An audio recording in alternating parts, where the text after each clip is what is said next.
Hello, Princess on a Pillow here. I am here to do a review slash recap with my opinion on Married at First Sight, Season 14, Episode 12. It's titled Settling In or Just Settling? With a question mark. I don't know who come up with these titles, boy, but I don't like them. Anyway, let's get started. The first, well, it's not a couple. We're just going to talk about what's going on. Katina visits with Michael and Jasmine at their apartment. And she tells them about the dating app on her phone. Katina is very upset with the tone that Elijah one used with her, and I would be too. He was screaming at her, "You're married! You're disrespecting me!" Man, shut up.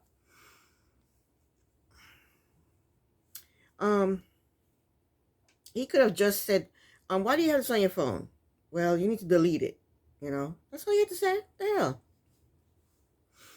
Elijah one is a drama queen. And she should know that by now. So while talking to Jasmine and Michael, she starts to cry. I don't understand why she allows this idiot man to make her cry. You should make him cry.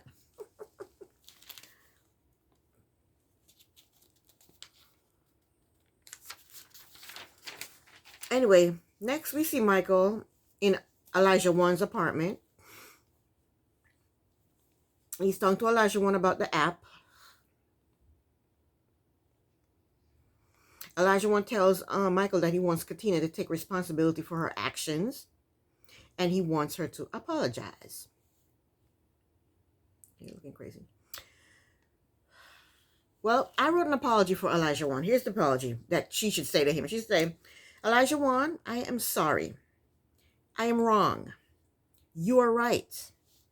I should have deleted the app off of my phone before we got married. Please forgive me for my stupidity. Nothing like this will ever happen again. I promise. Do you forgive me? That's what you should say. I think that'll make him happy. Anyway, Elijah one told Michael that he deleted all the things off of his phone.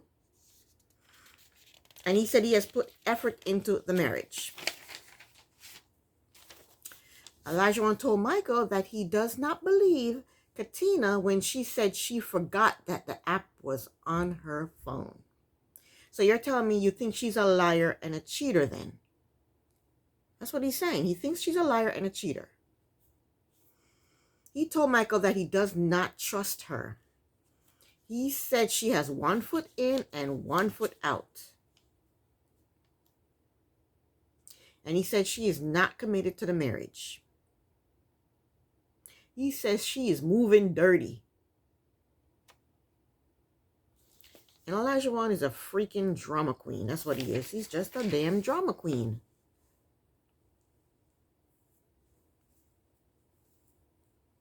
Anyway, Steve and Mark, they're at the beach and they're throwing a football at each other. And Mark told Steve that Lindsay wants kids and a joint bank account. And Mark does not want any of that. Then why the hell is he on the show? Married at first sight. When you get married, you usually have kids, you usually have a joint bank account. These are what married people do. Why the hell are you on the show? What's his name? Mark? He had applied for the show before and they told me he wasn't ready for marriage. He's still not ready for marriage. Moron. So Mark tells Steve that he is not working. And Steve is all happy about that. He's like, oh, somebody else ain't working. He said, how does Lindsay feel about that? He said, Lindsay's okay with it. That's because Lindsay wants him to stay home and pay attention to her. So Mark,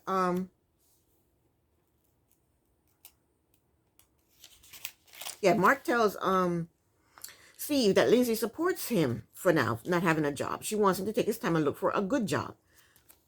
So Steve tells Mark that he saved up a bunch of money. What's a bunch of money? If you take a bunch of dollar bills out of your pocket, that's a bunch of money. What's a bunch of money? He saved up a bunch of money. That don't even sound right. Who says that?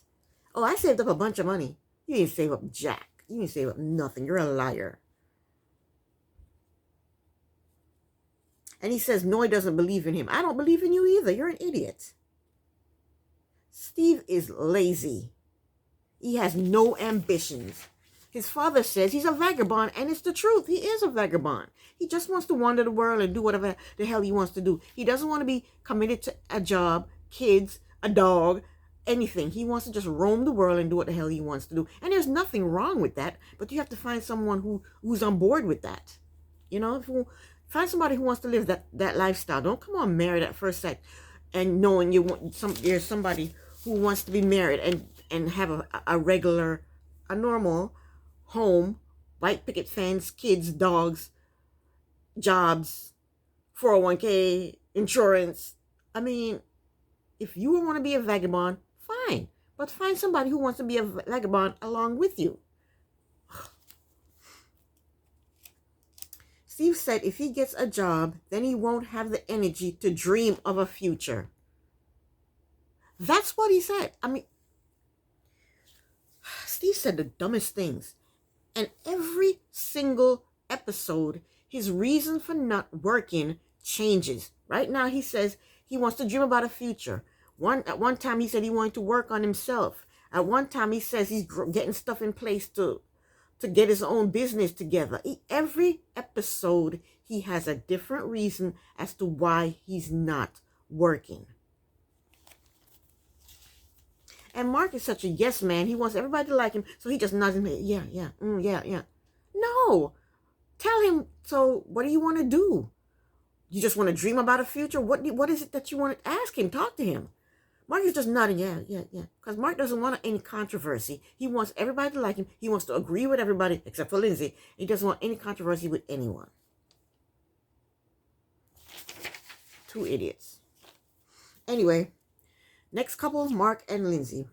Mark makes a whiteboard of things to do for both him and Lindsay. And Lindsay likes the whiteboard. Next, Lindsay and Mark, they go to a grocery store, and the budget is $150. And Lindsay's trying to buy fruits and vegetables. Mark don't want no fruits and vegetables. He don't want to waste the budget on fruits and vegetables.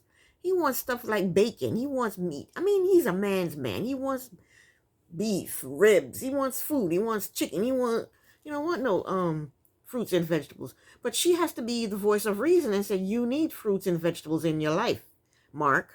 So let's spend some money on some fruits and vegetables. We don't have to spend all the money on the fruits and vegetables, but we need some type of fruits and vegetables.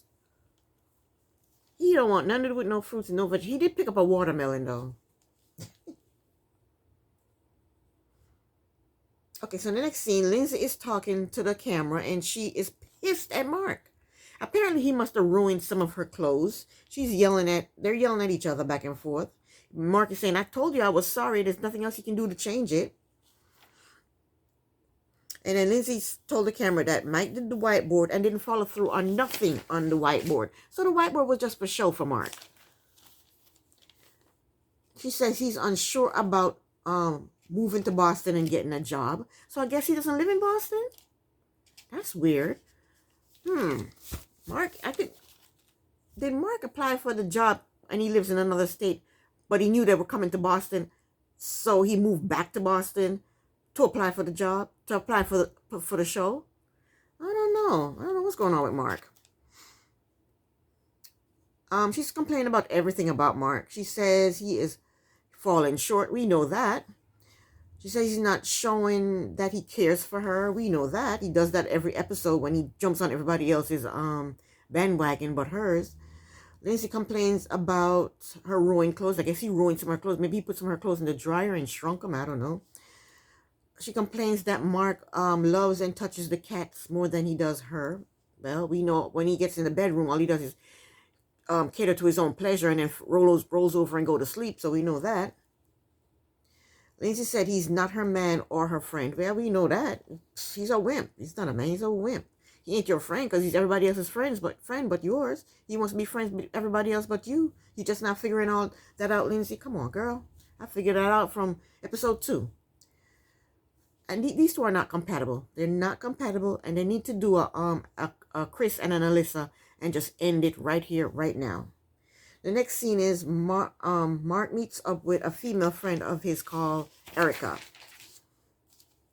And he basically said that him and Lindsay keeps having the same argument over and over and over again.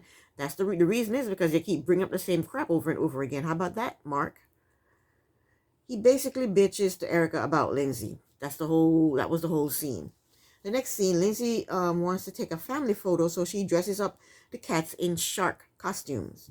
I hate when people dress up their dogs and their cats. If it's not to keep them warm from the snow or the cold or whatever, then I hate when they dress them up. I think that's the meaning. These animals don't want to be dressed up. I don't think they want to be dressed up. I hate when they do that. Anyway, they're eating, and Lindsay is trying to force Mark to try some of her sauce. Lindsay, if the man don't want sauce, leave him alone. Jeez Louise. All the man like is pizza, burger, chicken fingers, and fries. He eats like a 2-year-old. So Mark is talking to Lindsay, and he wants to have a perfect marriage. Nothing is perfect. No job, no car, no house, no person, no spouse, no friends, no mother, no father. There's nothing that's perfect, Mark. You can't have a perfect marriage. You're going to argue, you're going to fight, you're going to bicker. You're going to be upset, you're going to be happy, you're going to be sad. You're going to be jealous, you're going to be confused, you're going to be hurt. This is life. Don't you know that this is life? What the hell is wrong with him? He wants smooth sailing. There's no such thing as smooth sailing. Even when you go out on the river with a boat, the wave comes and you're doing this. Maybe for a little while it's smooth, but then after a while the waves come. There's no smooth sailing. Life is life. The hell.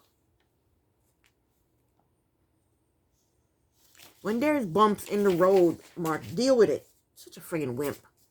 Oh my gosh. Lisa tells him that she's all tapped out and she has nothing else to give. And I don't blame her. Mark he's too much. Mark thinks that all the problem in a marriage is her fault. Because she's so over the top, that doesn't mean all the problems are her fault. You, Mark, you are like a freaking 2-year-old. So Lindsay's talking to him and she barely touches his arm and he says, "Don't touch me. Don't grab me like that." The hell? She barely touches him like this and he's like, "Don't grab me like that." Like he's an abused husband or something. And I know where that's coming from. The last episode when she was rubbing his neck and Jasmine said, "Oh, I don't think he likes that." Now he likes the fact that somebody is, on his side about something, and now he's like, "Oh, he's such an idiot. He's a total jerk." So when he did that, Lindsay puts on her coat and she leaves out. And she didn't go far because she looked like she was in her nightgown.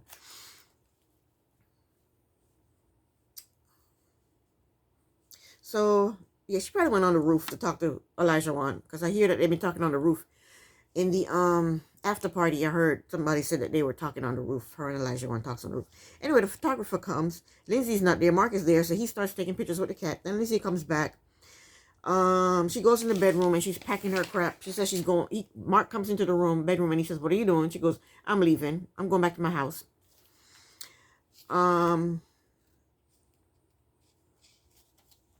Then they go back in the living room. The producers let the photographer lady leave out for a little while.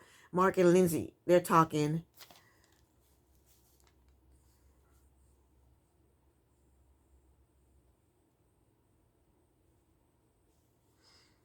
Anyway, they're talking, and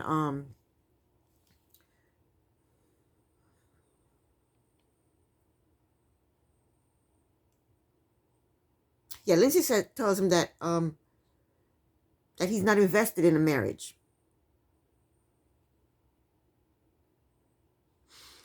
And Lindsay tells him that he keeps pushing her away. And Lindsay tells him that he does nothing hard. And it's true. As soon as something happened, oh. And he whines and complains about everything. But Mark asked Lindsay to stay for the photo shoot. And she said, I'll stay if you want me to stay. So they took pictures with the cat. And then they took pictures with each other. And that was that for them. Next is Steve and Noy. I'm proud of Noy this episode. I'm proud of her.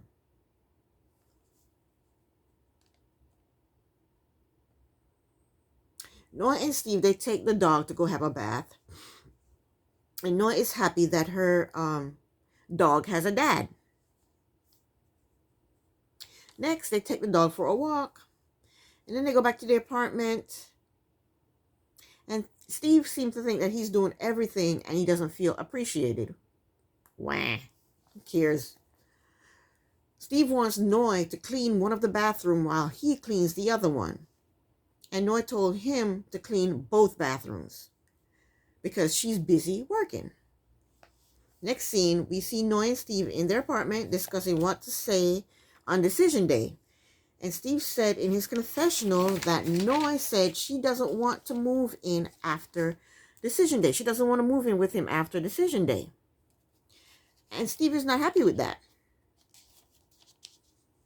Noy told Steve that she doesn't feel comfortable combining their lives completely.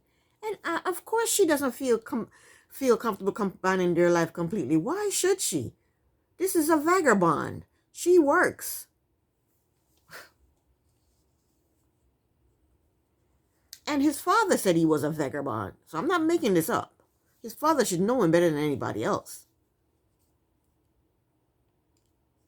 So Steve told her that she is not ready to be committed to a marriage. No, Steve, you are not ready to be committed to a marriage. She is ready to be committed to a marriage. She married a stranger thinking that y'all will both work, y'all will both want kids, and y'all will both have a happy life together. You don't want kids, Steve. You do not want kids, and you do not want a job. You want to be a vagabond and roam the world. That's what you want to do. She is ready. You aren't. She's just not ready to be committed to a vagabond. That's all.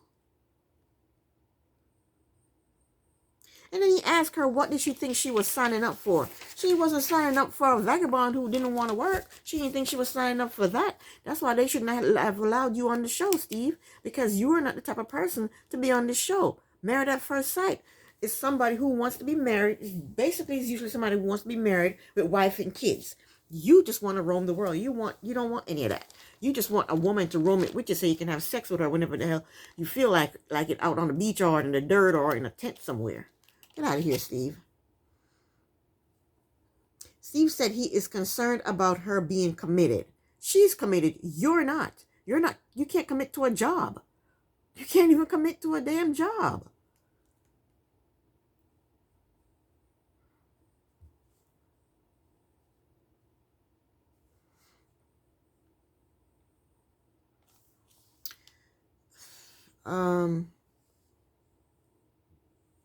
Why on earth should she be committed to him if he is unemployed? Why would she put herself through that? Anyway, the next scene, Noah meets up with her brother Michael, who is dressed in drag, and his makeup looks great. He looks good. Noah tells him that Steve, that she's talking about the good points of Steve. He makes her laugh. He's sweet. And he's thoughtful. I don't see any of that. I haven't seen him making, anyway, she says he makes her laugh, he's sweet, and he's thoughtful. I haven't seen any of that. She says Steve wants her to do more around the house. Noah said that Steve told her working is for her, that she's working for her, but when he cooks and cleans, he's doing it for them. When she works, a husband and a wife usually combine their bank account. That's why she doesn't want to move in with him. She doesn't want to combine her stuff with him because she doesn't know what he has. And she thinks he's going to be living off of her. That's why she doesn't want to move in with him and combine all their stuff together. I'm barely in frame, huh? I'm all up in the camera. Okay, can't even see my tiara. Here's my tiara. Oh, it's so pretty. Oh, I can't see my tiara. What? Anywho, what was I saying? Yeah, he said that when he cooks and cleans, he's doing it for them, but when she works, she's working for herself.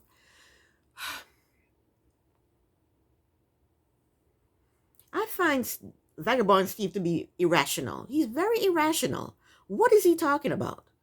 You're married to somebody and you work. So you're only working for yourself. So she's only spending money on her. So if she goes to the grocery store and she buys stuff to clean the house, dishwashing liquid, dishwashing detergent, laundry detergent. If she buys bedspreads, if she buys pillowcases, if she buys towels, if she buys lotion, if she buys toothpaste, if she buys toothbrushes, if she buys, so she's only doing this for herself. She's working for you guys, not just for herself. Her money is not just going to be spent on her doing what? Being frivolous. It's going to be spent on her household. What are you talking about? He's such an ass. His logic is crap. And I think he knows better. He's just throwing stuff out there to see if she'll agree with him. And she said he told her that he doesn't think she can do housework. Such an asshole. Yeah, you don't think she can do any housework, Steve? Well, I don't think you can get a job. How about that?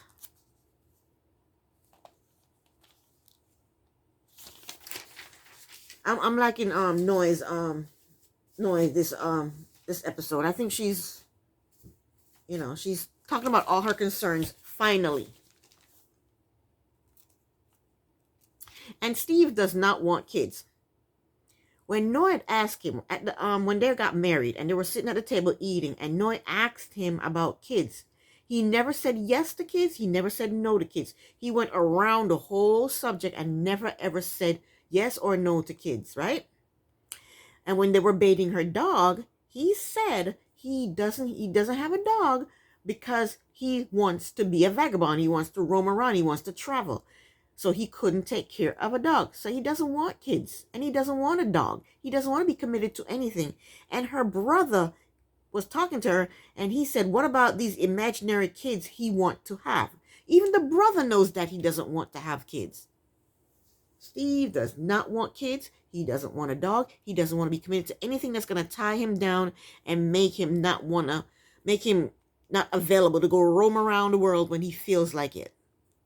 And I watched someone else review this show, and they said that, oh, Steve has money. If he didn't have money, he wouldn't be able to travel. Steve is driving in his car around the world, and he's sleeping in his car. He's not spending money on a plane ticket, a train ticket, even a bus ticket. He is driving around in his car, and he stops wherever he wants to stop. He sleeps in his car, or he pitches a tent and sleeps in a tent. And he eats out of tin cans. He's not spending money when he travels. He's not jumping on a plane and going to France, Spain, the Riviera. He's going around the United States of America in his little beat-up car, eating out of tin cans and sleeping in his car. How much money all you have to do is pay for gas, and right now he's not traveling because gas prices are high. So yeah, that's that. So next scene, Steve video chats with his sister-in-law, Laura. And the first thing he says is, I told you about the pasta incident. There you go. He's saying how she posts on social media, their business on social media. When she left, he was on the phone to his sister-in-law, his brother, his mother, his father, to everybody, talking about, oh, she left because of pasta, and we have kids. What's she going to do? She's going to leave them too? He was on the phone talking shit about her to everybody. And all she posted on social media was, if you're with someone who is preventing you from living your dreams, don't do that. Live your dreams. Some nonsense like that, she said. She said none about him. And she said nothing about pasta. So the fight was not about pasta. It was about something else. Okay? She said on social media, if you're with someone who's trying to, don't stop your dreams for anyone. Something about don't stop your dreams for anyone, or don't give in to whatever, something like that, she said. Stick with what you want to do. Don't cave into peer pressure or do what somebody else wants you to do. Stick with what you want to do. That's what she said. And it wasn't about pasta. It was about something else. They had a fight about something else, and then the pasta was another part of it. It wasn't just about pasta. She didn't leave because of pasta. The pasta took it over the edge for her. That's what that was. And he's a hypocrite talking about, oh, she posted that on social media. All my people follow her on social media. So now everybody think we're having problems. But he got off the phone and he told them, everybody what happened. So you did worse than what she did. Asshole. Hypocrite. Then he gets mad at her for posting something on social. Wait a minute. We didn't get to that part. Let me see.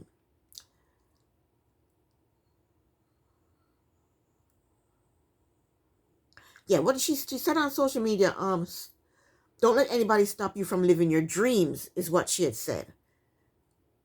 That has nothing to do with pasta, so you can tell they had an argument or a disagreement about something else before the pasta incident.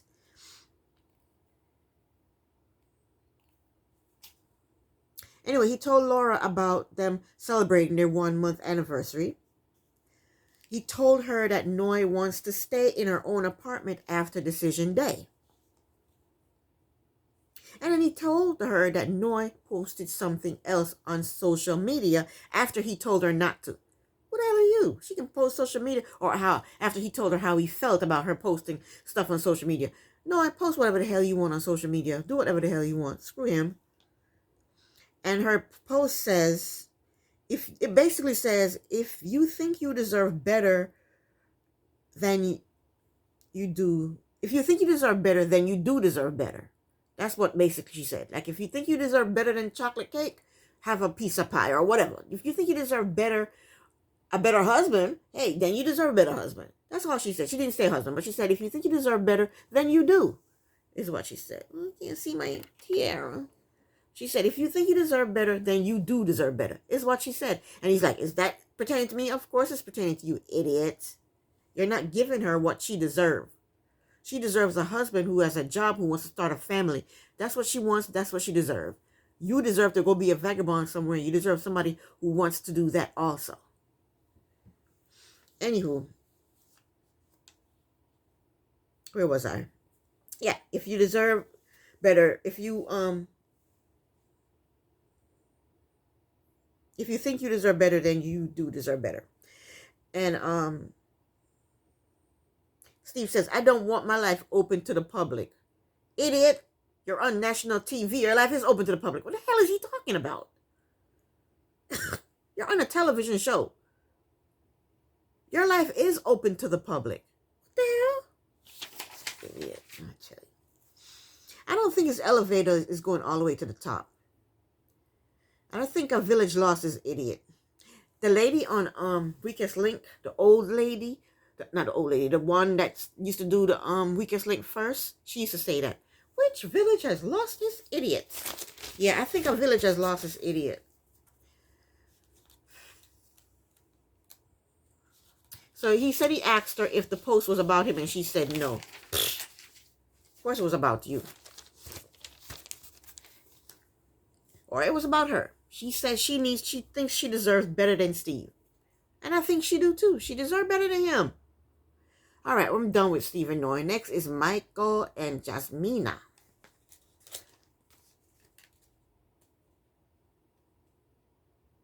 Is that it?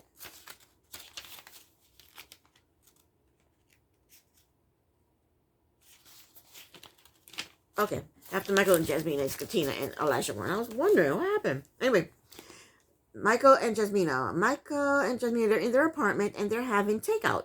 And Michael wants Jasmine to drive to work instead of taking the train. Jasmine does not know how to drive. So Michael is going to help her study for her permit. And he helps her and she does well. She's answering these questions, very well. The next scene, Michael takes Jasmine to a parking lot to teach her how to drive. And I don't think he should do that. It's just a crooked. My first husband tried to teach me how to drive a stick. And that fool was yelling at me and screaming and hollering. You know what I did? We were in the middle of the street. I put that car in park. I think I put it in park anyway. And I jumped out and I walked home. Don't be screaming. How are you trying to teach somebody something and you're screaming and yelling at them? How does that helping them? How does that help? I got out of that car. I was like, you're not going to be yelling and screaming at me. I'm trying to learn how to drive this damn stick shift. I'm nervous. I'm scared. Cars are going by me and everything. And you're yelling and screaming at me. How the hell can I concentrate and figure out what I need to do? You know what? I got out of that car and I walked my butt home. Never again did he try to teach me how to drive that stick. Anywho. Yeah, I think she should get a professional to teach her how to drive.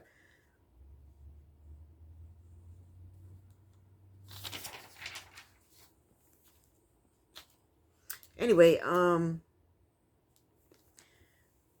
Jasmine did good. He put up some cones and she drove between the cones. She only hit one cone and she did pretty good.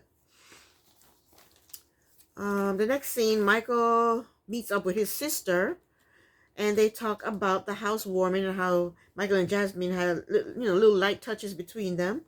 And Michael told his sister that at first him and Jasmine were not on the same page, but now they are. Michael told his sister that physically they are at a standstill. His sister told him to do little gestures. And Michael told his sister that if the relationship starts going backwards instead of forward, then he will not say yes on decision day. Meanwhile, Jasmine is at a cafe and she's video chatting with her stepmom. Jasmine told her stepmother that her and Michael are doing pretty good. They are in a good place. And there's no more tension between them. Jasmine tells her stepmother that Michael is doing better with communicating. Jasmine told her stepmother that it's been a month and she doesn't have feelings for Michael. Jasmine said if there is no romance or deep feeling by decision day, she will not say yes. Next scene, Michael is cooking and Jasmine is being his sous chef. And he's trying to flirt a little bit with her. And she looks like she's trying to get up close and personal with him.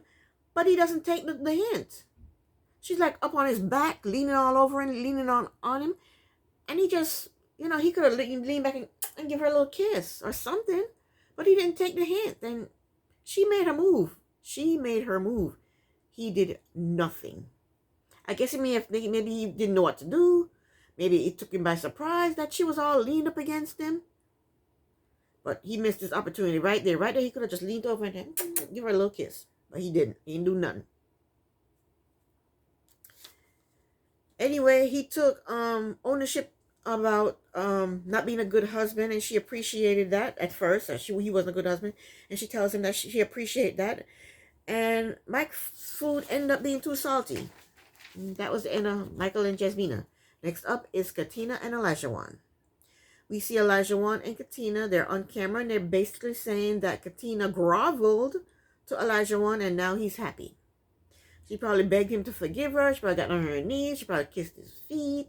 She probably cried and begged him to forgive her and he probably eventually forgave her. He claimed he apologized to her. I didn't hear an apology. Next scene, Elisha's former coach comes to see him and Elisha tells him about Katina's dating app. And the coach basically tells Elisha that he needs to watch what he says. Because some things you can say that you can't come back from. And next scene, Katina is out with Anna, her sister-in-law. And Anna was not at the wedding, so Katina shows Anna a picture of Elisha and she approves. She's like, whatever. Katina told Anna that they have not been intimate yet.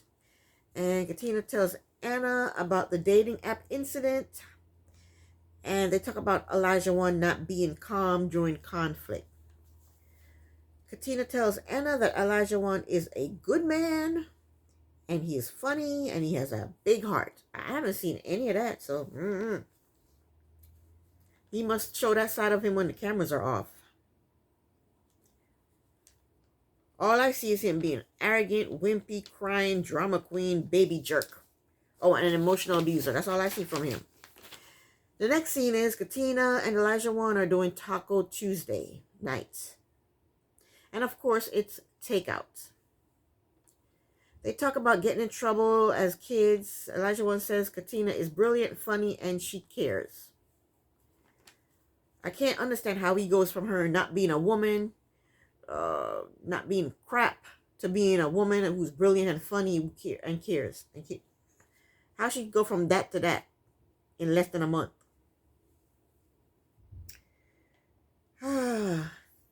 He told her that he is happy he met her and he loved their marriage. And that's what Elisha does. He lifts her up, then he drops her down. He lifts her up, then he drops her down. That's what he does. He wants to be in control. He wants to keep her at a level where he can control everything. That's it. That is my review. I will be back next week with another review. Thank you so very much for watching. Princess on a Pillow here. Bye.